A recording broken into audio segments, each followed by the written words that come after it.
Au panthéon des créatures fantastiques, le Dahu occupe une place singulière. Contrairement aux dragons ou aux griffons, il ne peuple ni les épopées antiques ni les bestiaires de l'effroi. Il habite l'interstice subtil entre le réel et le canular, niché au cœur des massifs alpins, jurassiens et pyrénéens. Cet animal, pur produit de l'imaginaire montagnard, constitue un cas d'école de l'adaptation biologique poussée jusqu'à l'absurde. Le Dahu n'est pas un caprin ordinaire car son existence est tout entière régie par la loi de la pente. Pour survivre sur des versants où tout autre mammifère risquerait le basculement, le Dahu a développé une asymétrie latérale radicale qui rend ses membres plus courts d'un côté que de l'autre. Cette particularité morphologique impose une destinée circulaire à l'animal. La science occulte de la dahologie distingue ainsi deux lignées irréconciliables.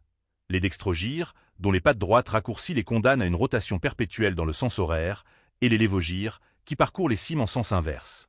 Toute tentative de demi-tour s'avère une entreprise suicidaire, les condamnant à une errance orbitale autour de leur sommet d'élection. Dans les cas les plus extrêmes, on évoque même le Dahu ascensionali, dont les pattes antérieures plus courtes le forcent à une ascension sans fin vers l'azur, ou son contraire, le Dahu descensionali, voué à une chute perpétuelle. La vie sociale du Dahu est un défi aux lois de la physique.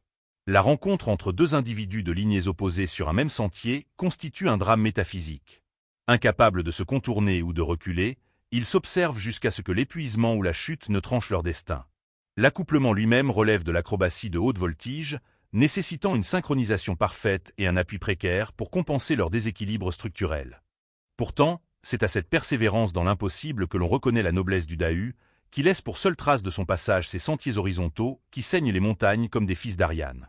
Cette rigueur géométrique se retrouve jusque dans son alimentation, puisque l'animal ne broute que la flore située à sa stricte ligne de flottaison, participant ainsi malgré lui à l'entretien paysager des alpages les plus inaccessibles.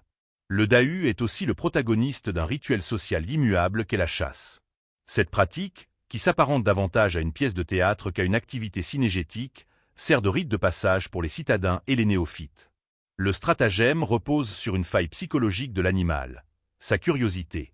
Le chasseur, muni d'un sac et d'un bâton, est posté en contrebas dans la fraîcheur nocturne, tandis que les initiés battent les buissons en amont. À l'instant où le Dahu se retourne pour identifier l'origine du tumulte, la gravité reprend ses droits. Ses pattes courtes se trouvant à leur côté vide, l'animal perd son centre de gravité et dévale la pente pour finir sa course dans la besace de l'innocent posté en embuscade. Le sel de cette tradition réside moins dans la capture que dans le temps de solitude du chasseur, méditant dans le noir pendant que ses compagnons célèbrent déjà la réussite du canular au coin du feu. Au-delà de la plaisanterie, le Dahu s'est imposé comme une figure culturelle majeure, générant une véritable ferveur populaire qui dépasse le simple folklore oral. On ne compte plus les confréries, les musées dédiés à sa gloire ou les sentiers pédagogiques qui portent son nom, transformant cette chimère en un produit touristique et identitaire. Il incarne l'esprit de dérision des peuples d'altitude face à la rudesse de leur environnement. Bien que profondément ancré dans le terroir français, il possède une parenté universelle, prouvant que l'homme a partout besoin de peupler ces déserts de monstres facétieux. On retrouve son ombre dans les Highlands écossais sous les traits du hagis sauvage, ou encore dans les solitudes américaines où rôde le saïdil-gougé. En définitive, le Dahu est le gardien d'une vérité essentielle.